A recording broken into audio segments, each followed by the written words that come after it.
നിങ്ങൾക്ക് ആദ്യം മനസ്സിലാക്കേണ്ട പോയിന്റ് ഉണ്ട്. ഇപ്പോൾ പൊട്ടത്തരം വിളിച്ച് പറയുമ്പോൾ കാര്യങ്ങൾ മനസ്സിലാക്കണം. ഫ്രാൻസ് എന്ന് പറഞ്ഞ രാജ്യത്ത് നേരത്തെ അവർ നാറ്റോയിൽ നിന്ന് പിന്മാറിയപ്പോൾ അമേരിക്കൻ ബേസ് അവിടെ നിന്ന് മാറ്റി. അതിനുശേഷം വീണ്ടും നാറ്റോയിൽ വന്നപ്പോൾ പെർമനൻ്റ് ബേസ് ഇല്ല. പക്ഷേ അമേരിക്കയുടെ ടെമ്പററി ബേസ് ഉള്ള രാജ്യമാണ് ഫ്രാൻസ്. അത് ആദ്യം തലയ്ക്കകത്തിട്.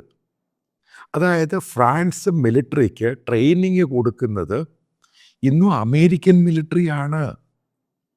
ഫ്രാൻസിൻ്റെ സീനിയറായിട്ടുള്ള ഓഫീസേഴ്സ് അവരിന്നും ട്രെയിനിങ്ങിന് പോകുന്ന അമേരിക്കയിൽ വെസ്റ്റ് പോയിന്റിലാണ്, ന്യൂയോർക്കിനടുത്തുള്ള അപ്സ്റ്റേറ്റിൽ.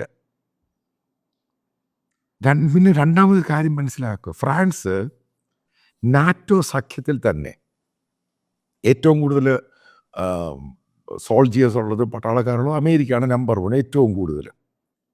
അത് കഴിഞ്ഞ് ഏറ്റവും കൂടുതൽ ടർക്കിക്കാണ് 4 ലക്ഷത്തിൽ പരം. അത് കഴിഞ്ഞ് 3-ാം സ്ഥാനം വരുന്ന ആർക്കാണ്? ജർമ്മനി ഓവർടേക്ക് ചെയ്തുകൊണ്ട് ഇപ്പം പോളണ്ടായി. 4-ാം സ്ഥാനം 1,80,000 പേരേ ഉള്ളൂ ആക്റ്റീവ് ഫ്രഞ്ച് ഫോഴ്സിൽ.